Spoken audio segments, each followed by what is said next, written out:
When my wife, Emily, started saying she was too busy to talk, I didn't think much of it at first. She just started a new position at her company, one that demanded late nights and constant meetings. I understood, at least I tried to. But slowly, "I'm busy" became her favorite sentence.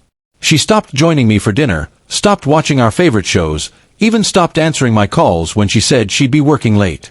I told myself it was just a phase, that the pressure of her new role was temporary, but deep down, something didn't feel right. We'd always shared everything, and now I barely recognized the woman I'd promised my life to. One Friday evening, I decided to surprise her. I drove to her office with her favorite takeout, thinking maybe she'd need a warm meal to brighten a long night. When I got there, the lights were off. Her car wasn't in the parking lot. I called her. No answer. A few minutes later, she texted, "In a meeting, can I call you later?" My stomach twisted. I looked around the empty building. There was no meeting. That was the first time I realized something was really wrong. I went home that night and sat in the dark, wondering what I'd done to make her pull away.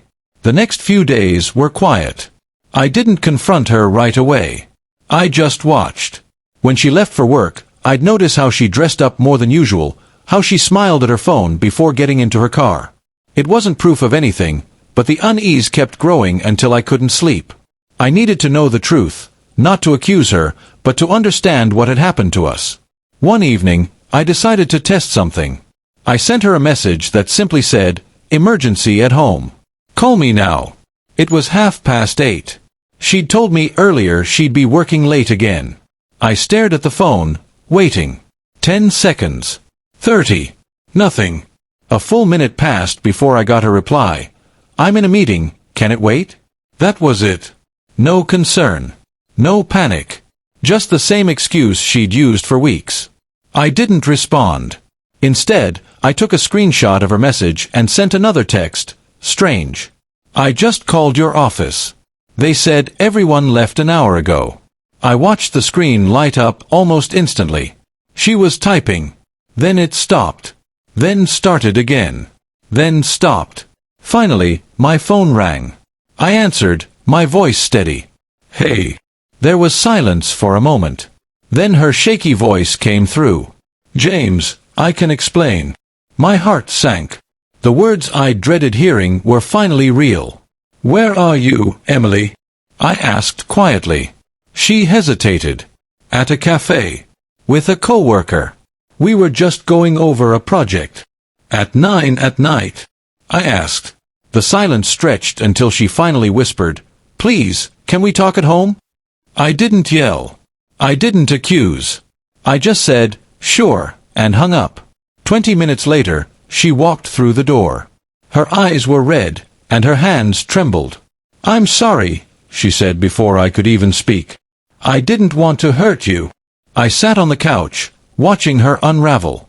"Just tell me the truth," I said. "Is there someone else?"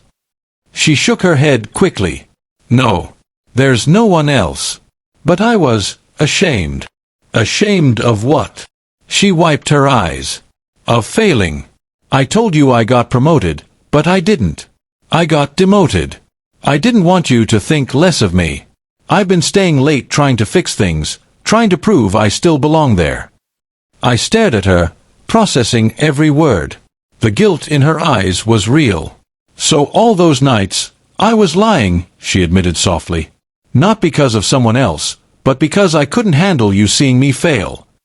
My chest loosened, though the hurt lingered. "You could have told me," I said quietly. "I would have understood." She nodded, tears falling freely. "I know. I just didn't want to disappoint you." I walked over and handed her my phone, showing her the message I'd sent. "That text wasn't about an emergency," I said.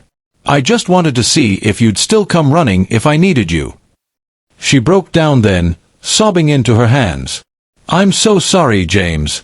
I got so lost trying to prove myself that I forgot I already had someone who believed in me."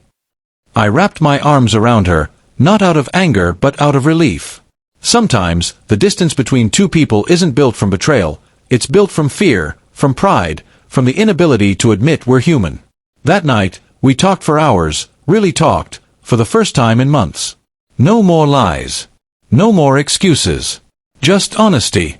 The message I sent didn't just expose a secret, it saved what was left of us. Because sometimes, one message is all it takes to remind someone that being busy means nothing when love is being quietly forgotten.